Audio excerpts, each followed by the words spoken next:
22 जनवरी को अयोध्या में राम मंदिर की प्राण प्रतिष्ठा का भव्य कार्यक्रम होने वाला है।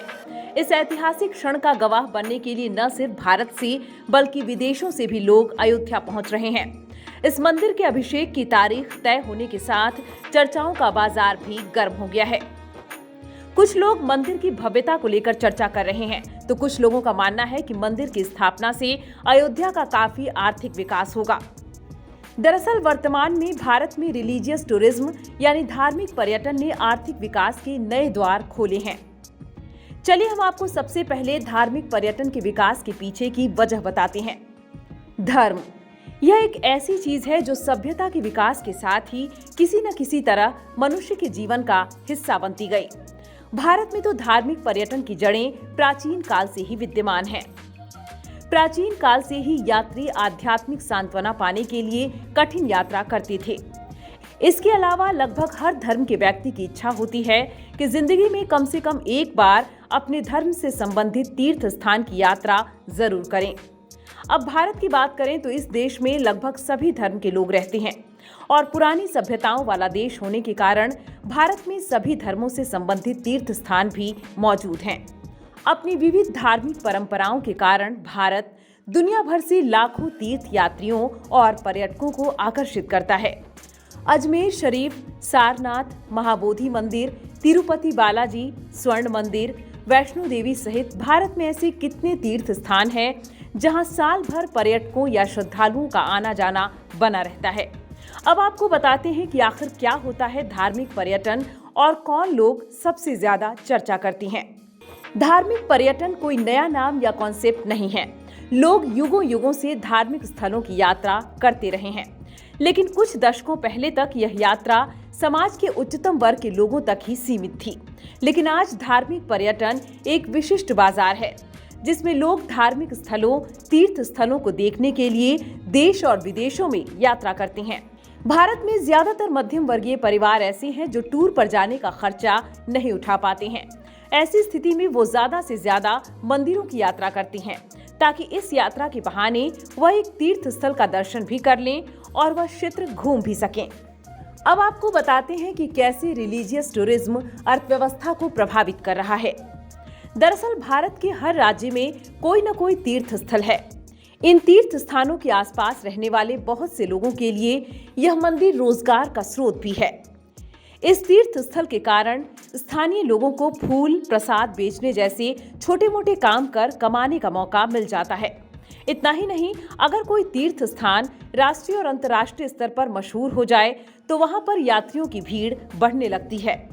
जब किसी स्थान पर देश विदेश से लोगों का आवागमन होने लगता है तो वहां transport, hotel industry, food industry सभी का तेजी से विकास होने लगता है। इसके अलावा इससे स्थानीय सामानों की बिक्री भी बढ़ जाती है, जिससे सरकार को मिलने वाले राजस्व में भी वृद्धि होती है और राज्य और देश की अर्थव्यवस्था पर सकारात्मक असर पड़ता है। अब क्योंकि भारत में धार्मिक पर्यटन के लिए बड़ी संख्या में विदेशी पर्यटक और प्रवासी भारतीय आते हैं, इसलिए इससे सरकार को बड़ी मात्रा में विदेशी मुद्रा की भी प्राप्ति होती है। भारत में ही बौद्ध और जैन धर्म की शुरुआत हुई थी। इस देश में सारनाथ, कुशीदेव, बोध गया जैसे कई तीर्थ स्थल हैं, जहां हर साल दक्षिण एशियाई देश जैसे चीन, जापान, म्यांमार से लाखों लोग दर्शन करने आते हैं। इन विदेशी धार्मिक पर्यटकों और प्रवासी पर्यटकों के आने से सरकार को बड़ी मात्रा में विदेशी मुद्रा की भी प्राप्ति होती है। ये तो हुई विदेशी पर्यटकों की बात, लेकिन भारत के अंदर के धार्मिक पर्यटकों को भी कम नहीं आंका जा सकता है, क्योंकि धार्मिक पर्यटन में घरेलू पर्यटकों का योगदान सबसे ज्यादा है। साल 2022 में पूरे भारत में 1731 मिलियन अधिक घरेलू पर्यटक आए, जिसमें से 30% से ज्यादा पर्यटक धार्मिक पर्यटन के पर्पज से यात्रा पर थे। यूपी के मुख्यमंत्री योगी आदित्यनाथ ने हाल ही में अपने एक बयान में कहा था कि राम मंदिर बनने के बाद अयोध्या में टूरिज्म 4 गुना बढ़ जाएगा। योगी की इस भविष्यवाणी को काशी विश्वनाथ के आंकड़े कहीं न कहीं सच साबित करते हैं।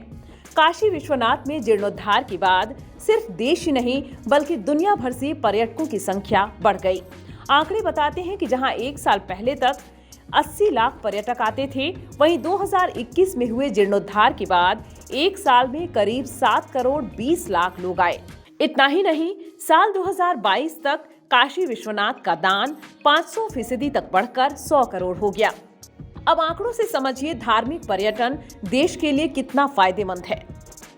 रिलीजियस टूरिज्म के मामले में पर्यटन मंत्रालय के नए आंकड़े हैरान करने वाले हैं। साल 2022 में मंदिरों से कुल कमाई 1,34,000 करोड़ हुई, जो 2021 में 65,000 लाख के आसपास थी। इससे एक साल पहले यानी साल 2020 में 50,136 करोड़, 2019 में 2,11,661 करोड़ और 2018 में 1,94,881 करोड़ की कमाई हुई थी।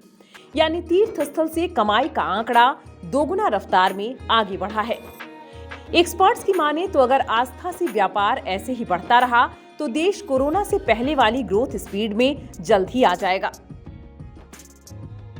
साल 2022 में उत्तराखंड के 4 धामों की यात्रा करने लगभग 40 लाख से भी ज्यादा श्रद्धालु पहुंचे थे, जबकि यही आंकड़ा साल 2019 में 32 लाख का था।